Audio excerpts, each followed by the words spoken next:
সেটাও কোন স্যার? এদিকে চালা ইয়েতে নীরমহল। প্রাক্তন মহারাজা, প্রাক্তন ত্রিপুরার মহারাজা কিরিট বিক্রম কিশোর দেব বর্মন 1974 সনে মেলাগড় স্থিত নীরমহল এবং তৎসংলগ্ন লেক, যেটা 6 একরের উপরে জমি, ওটাকে রাজ্য সরকারের বরাবরে উনি সত্ত্ব দখল বুঝাইয়া দেন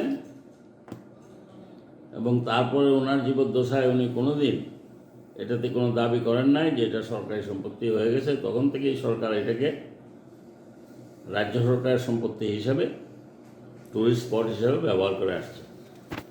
2008 সালে, প্রায় 32 বছর পর, মহারানী বিভু কুমারী দেবী পরবর্তী সময়ে তার ছেলে প্রদ্যুৎ, সেও মানে ওটাতে ইয়ে হয়েছে, বাদী হয়েছে, মামলা করে সিভিল জাজ কোর্টে যে এই সম্পত্তি তাদের শুধু অনুমতি দখল দেওয়া হয়েছে রাজ্য সরকারকে, কোনো মালিকানা দেওয়া হয় নাই। সেই জন্য এটা তারা সম্পত্তি ফেরত চান এবং এটাতে যা আয় হয়েছে তার হিসাব চান। সেই মামলায় তাদের পক্ষে রায় হয় 2015 সনে। সেই রায়ের বিরুদ্ধে আপিল করেন রাজ্য সরকার হাইকোর্টে।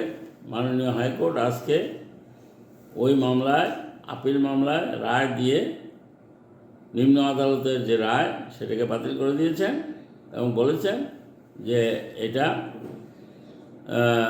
রাজ্য সরকারকে যে খালি দখল দিয়েছে মহারাজ, দ্যাট ইজ অনুমতি দখল দিয়েছে, এটা ঠিক নয়।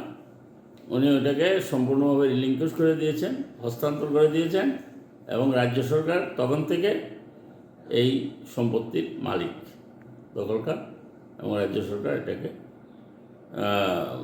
জনস্বার্থে ব্যবহার করতে পারে। কার বেঞ্চে উঠেছিল স্যার মামলা? হ্যাঁ, কার বেঞ্চে, কার বেঞ্চে উঠেছিল?